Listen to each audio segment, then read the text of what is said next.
नर्मदे हर पंचतत्व फाउंडेशन की धरातल पर आप सबका स्वागत है। बहुत ही स्वाभाविक सा प्रश्न आया है कि अवसाद से कैसे निकलें। लगभग हर दूसरे व्यक्ति की आज के दौर में ये समस्या है और सर्वे के अनुसार सबसे अधिक जो ट्रीटमेंट चल रहे हैं वो इसी एक रोग के चल रहे हैं। हालांकि चूँकि इस पर इतने डॉक्टर्स, इतने सर्वे, इतनी काउंसलिंग और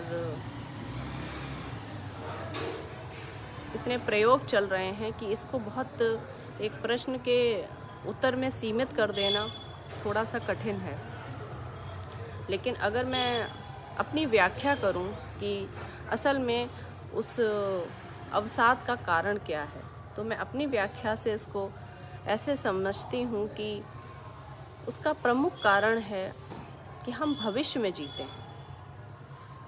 हमारा प्रतिपल प्रतिक्षण भविष्य में जीना, भविष्य की योजनाएं बनाना कहीं ना कहीं हमें अवसाद से ग्रसित करता है। और भविष्य में जीने के चक्कर में जो सुंदर सा वर्तमान है, हम उसमें भी पूर्णता से जी नहीं पाते। अगर हम भोजन कर रहे होते हैं तो हमारा ध्यान अपनी किसी और समस्या पे होता है, वो समस्या जो शायद 4 दिन बाद आने वाली है। लेकिन वो जो 4 दिन बाद आने वाली समस्या है, उसका समाधान हम भोजन में जब ढूंढते हैं, भोजन करते समय जब उसका मनन करते हैं, तो उसका निष्कर्ष ये निकलता है कि वो भोजन भी विषैला हो जाता है। यदि हम भोजन करते समय केवल भोजन ही करें, पूर्णता से भोजन करें, उस भोजन में ही अन्नपूर्णा को मानते हुए उसमें लीन हो जाएं, तो आप देखेंगे कि इससे पहले कभी ये भोजन इतना स्वादिष्ट हुआ ही नहीं जितना आज था। हालांकि ऐसा करना बहुत कठिन है, लेकिन निरंतर प्रयास से, सहज सरल भाव से इसको एक आदत बनाया जा सकता है। हम जब क्रोध करते हैं तो हम क्रोध भी पूर्ण नहीं करते। जिस वक्त हम क्रोध कर रहे होते हैं उस समय कहीं ना कहीं मन में ये भाव आ रहा होता है कि ये मैं गलत कर रहा हूँ या इसका कोई अर्थ नहीं है। तो हम क्रोध भी पूर्णता से नहीं कर पाते। यदि हम प्रेम करते हैं तो जिससे हम प्रेम करते हैं, जिसके लिए हम परिवार समाज से लड़कर उसे अपने निकट लाते हैं, कुछ सालों बाद ऐसा लगता है कि उसी से ऊब हो जाती है, उसके साथ 2 पल बैठना भी मुश्किल हो जाता है। अर्थात हम प्रेम भी पूर्ण नहीं करते। यदि हम किसी को क्षमा करते हैं तो भी हम कह देते हैं हाँ ठीक है, तुम माफ़ी मांग रहे हो तो हमने माफ़ कर दिया, लेकिन कहीं ना कहीं हृदय में हमें रहता है इस व्यक्ति ने हमारे साथ गलत किया है, अर्थात इससे सतर्क रहना है। तो कहीं ना कहीं हम क्षमा में भी पूर्ण नहीं है।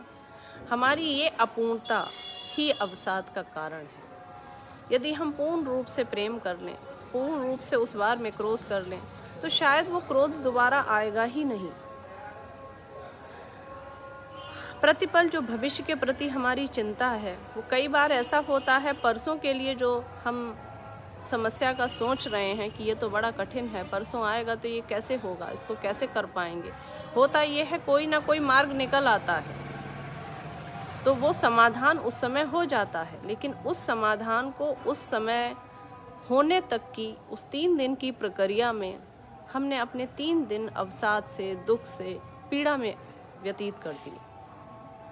तो प्रतिपल जो ये सोच है कि भविष्य में जिएं, यही कहीं ना कहीं प्रमुख कारण है कि हम अवसाद में चले जाते हैं। जब हम दिल्ली हैं तो हम बम्बई के बारे में सोचते हैं, जब हम बम्बई हैं तो हम कलकत्ता के बारे में सोचते हैं, जब हम घर आते हैं तो हमें लगता है नौकरी पे क्या हो रहा होगा, जब हम नौकरी पे होते हैं तो हमें लगता है गांव में परिवार के साथ होना चाहिए।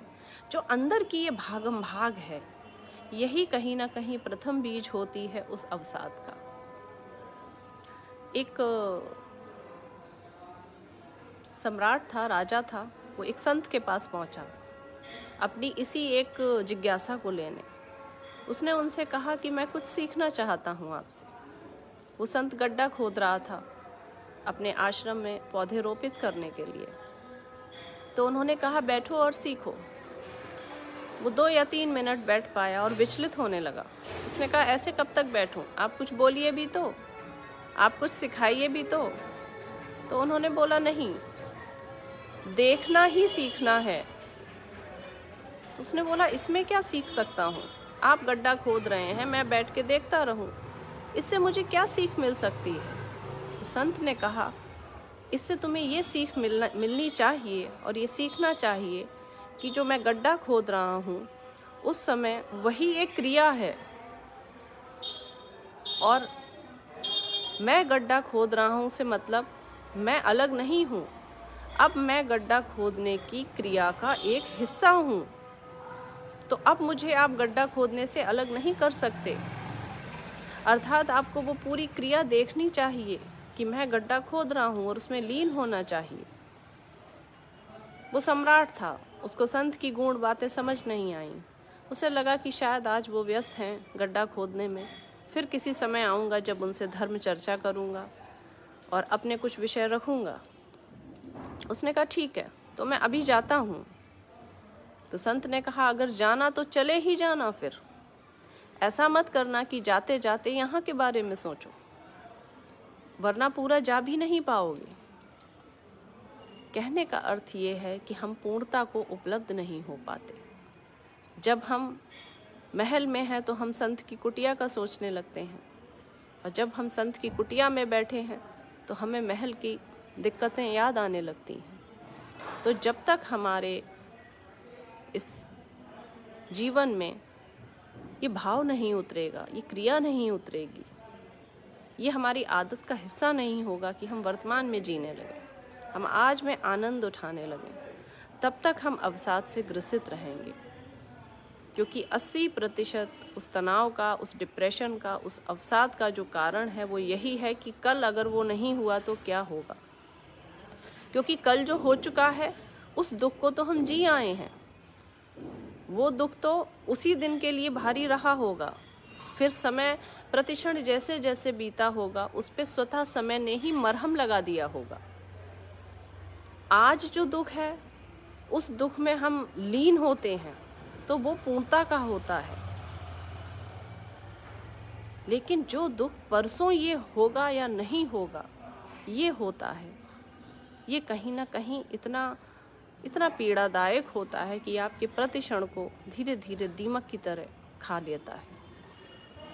तो अवसाद कैसे दूर करें के लिए मुझे लगता है सबसे प्रथम पहल हमारी यही होनी चाहिए कि हम वर्तमान में जीने लगें। इस वर्तमान में प्रतिक्षण जो हो रहा है उसको थोड़ा सा उस भाव से देखें जैसे दृष्टा का भाव होता है। हालांकि ये बहुत सतत प्रयास से आएगा, पर वर्तमान में जीना ये बहुत सहज सरल भाव है। ये एक आम आदमी भी बिना किसी साधना के, बिना किसी अभ्यास के, प्रतिदिन अपनी बौद्धिकता में बिठाल के, अपने मन में ये धारण करके कि परसों जब आएगा तब मैं परसों की समस्या से उस दिन और अच्छी ऊर्जा से तैयार रहूँगा, उसका एक और अच्छी बौद्धिकता से समाधान निकालूंगा। फिलहाल तो मेरा आज का दिन बहुत आनंदमयी है, तो आज अच्छे से भोजन करके या आज की जिम्मेदारियां जो ईश्वर ने हमें दी हैं उसको हमें पूर्ण करना चाहिए। अगर आप इस भाव से जीना आरंभ कर देंगे तो मुझे लगता है कि अवसाद है, आपको इसी प्रश्न का उत्तर ऐसे जीने की क्रिया में मिल जाएगा। आप स्वयं सोचने लगेंगे कि नहीं, अवसाद क्यों है, किसी बात का अवसाद नहीं है। परसों की समस्या को मैं लेकर बैठा हुआ था, शायद यही मूल अवसाद है। परसों जब वो समस्या आएगी तब उसको हम कहीं ना कहीं उसका समाधान निकालेंगे। उस दिन की ऊर्जा हमारी अलग होगी, उस दिन का हमारा विचार अलग होगा, बौद्धिकता अलग होगी, उस दिन का दिन अलग होगा। तो उस दिन के लिए आज का सूरज जो हमारे लिए निकला है, नई उमंगें लेके, नया उल्लास लेके, नया आनंद लेके, इस सूरज को हम संध्या के पहले ही अस्त क्यों कर रहे हैं? परसों के दिन को सोचने के लिए। तो ऐसा मत करिए, प्रतिक्षण दीजिए, वर्तमान में जीवित रहिए और जीवन को जितना हो सके आनंदमय बनाइए। और ये भाव अवश्य रखिए कि कम से कम 10% अंतिम कार्य ऐसे होते हैं, हर कार्य के अंतिम पड़ाव का 10% कार्य ऐसा होता है जो कहीं ना कहीं ईश्वर द्वारा ही होता है और ईश्वर पे ही छोड़ना पड़ता है। आपने परीक्षा का पूरा मनन कर लिया, अभ्यास कर लिया, रट लिया, पढ़ लिया। आप अभ्यास करके परीक्षा केंद्र में पहुंच गए, बैठ गए, परीक्षा दे दी, आप संतुष्ट हैं कि सब पेपर अच्छा हुआ है। आपसे पूछा जाता है तो आप बोलते हैं बहुत अच्छा एग्ज़ाम हुआ, लेकिन आप ये नहीं बता सकते हैं मार्क्स कितने आएंगे। आप कहेंगे कि नहीं, ये तो रिज़ल्ट आने के बाद पता चलेगा। तो जो रिज़ल्ट आने के बाद पता चलेगा वही कहीं ना कहीं वो परमात्मा का 10% है जो हमें उस पर छोड़ना पड़ता है।